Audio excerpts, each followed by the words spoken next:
The best thing about God, तुम्हाला ठाऊक आहे देवाविषयीची उत्तम गोष्ट, the best verse, one of the best verse in the Bible, Bible मधलं एक अतिशय उत्तम असं वचन, that I love it. म्हणजे मला फार आवडतं, ज्या वचनावर माझं प्रेम आहे. Which is the best verse? Come on, कुठलं? tell me. बायबल मधलं अतिशय उत्तम असं वचन. Yes. Huh? John 3:16. Yohan 3:16. Better than that. त्याहूनही चांगलं. Huh? काय म्हणते? रोम करा 7:28. You know, the best verse is given in Hebrew. अतिउत्तम वचन बायबल मधलं इब्रिकराच्या पत्रात दिलंय, That God cannot lie. की देव कधी खोटं बोलत नाही. देव खोटं बोलू शकत नाही. And then John 3:16 makes sense. आणि मग योहान 3:16 ला अर्थ लागतो. Because God never lies. कारण देव कधी खोटं बोलत नाही He बेटा. cannot lie. देव खोटं बोलत नाही. देव खोटं बोलू शकत नाही, कारण तो देव आहे. And that makes all the Bible scriptures and the promises to become true. आणि त्यामुळे बायबल मधली सगळी अभिवचनं खरी होतात, खरी ठरतात, कारण देव खोटं बोलत नाही. Amen. Amen. When life throws things at you, आयुष्य जेव्हा तुमच्यावर गोष्टी टाकतं. we'll open our Bibles to Isaiah 41 verse 10. यशा 41:10. सगळ्यांना निवेदन आहे, वचन ऐकायला सगळ्यांनी आता खाली बसा. उघडा यशा 41 आणि त्यातलं 10वं वचन. So do not fear, for I am with you. Do not be dismayed, for I am your God. I will strengthen you and help you. I will uphold you with my righteous right hand. यशा 41:10 मध्ये लिहिलेलं आहे. Sorry, I went to Jeremiah.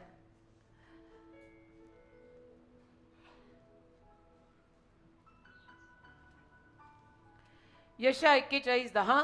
तू भिवू नको, कारण मी तुझ्या पाशी आहे. घाबरू नको, कारण मी तुझा देव आहे. मी तुला सबळ करीन.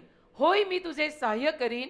होय, मी आपल्या न्यायीपणाच्या उजव्या हाताने तुला आधार देईन. Praise God. देवाला धन्यवाद. When life throws things at you, आयुष्य जेव्हा तुमच्यावर गोष्टी फेकायला लागतं, in other words, दुसऱ्या शब्दात when challenges and pain and uncertainty come crashing down, जेव्हा आव्हानं म्हणा, वेदना म्हणा, अनिश्चितता म्हणा आपल्या आयुष्यावरती अकस्मात येऊ लागते, it's very easy to feel afraid. तेव्हा घाबरणं फार सोपं आहे. भीती तर वाटते तेव्हा, It's very easy to be overwhelmed. आणि त्यावेळेला आश्चर्यचकित होणं, घाबरणं, भीती वाटणं, It is very easy to feel lost. आणि सोपं आहे हे सगळं. अशा वेळेला हरवणं, मला माहित नाही, आय एम लॉस्ट, मी हरवल्यासारखा झालोय, मला भीती वाटायला लागलेली आहे, असं सगळं त्या वेळेला जाणवणं सोपं आहे. But in those moments, पण असल्या त्या क्षणांमध्ये Isaiah 41:10 यशा 41:10 stands as a strong support for us. एक खंबीर आधार म्हणून आपल्यासाठी उभं राहतं. A strong support. एक खंबीर आधार.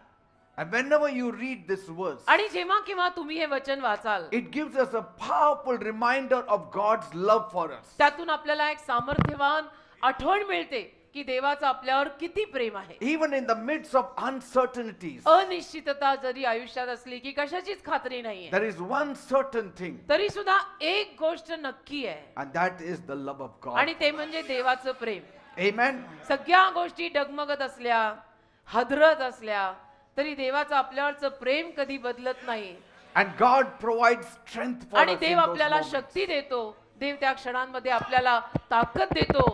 इट्स अ सिल्वर लाइनिंग, ती रुपेरी किनार आहे आयुष्य नावाच्या साडीची. Praise God. देवाला So धन्यवाद. do not fear, for I am with you. मग भिवू नका, मी तुमच्या सोबत आहे. Do not be dismayed, तुम्ही नाराज होऊ नका, for I am your God. कारण मी तुमचा देव I आहे. will strengthen me you. तुम्हाला शक्ती देईन. I will uphold you with my righteous right hand. माझ्या धार्मिकतेच्या न्यायीपणाच्या उजव्या हाताने मी तुम्हाला आधार देईन. This is not a general promise. आणि हे एक जनरल सर्वसाधारण दिलेलं वचन This is नाही, a personal promise. हे व्यक्तिगत असं दिलेलं वचन आहे, तुझ्यासाठी, माझ्यासाठी. It's a deeply personal promise. अतिशय खोल असं व्यक्तिगत वचन देवाने दिलेलं आहे. God is telling us देव आपल्याला सांगत आहे not to fear, की भिवू नको, because कारण He is personally with us. व्यक्तिगत रीतीनं देव आपल्या सोबत आहे. Our God is not a detached God. देव काय आपल्यापासून वेगळा झालेला नाही. Our God is not a distant God. देव आपल्यापासून लांब गेलेला नाही. When we go through struggles, जेव्हा केव्हा आपल्या आयुष्यात आपण संघर्षातून जातो, the closest one with us is God. त्याला सगळ्यात जवळचा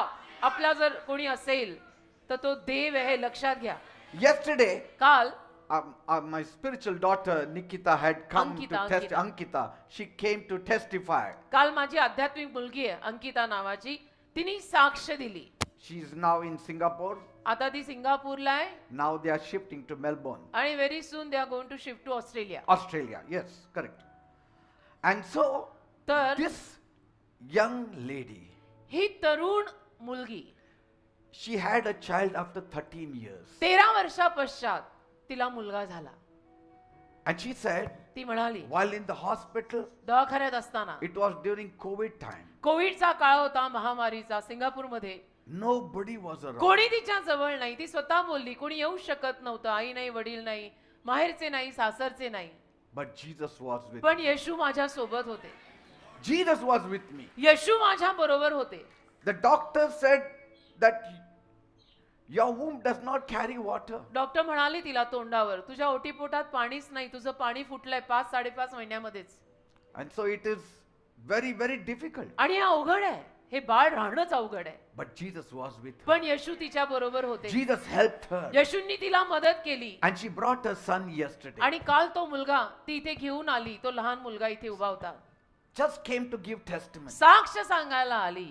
19-20 वर्ष आपल्या चर्च मधली मुलगी आहे ती.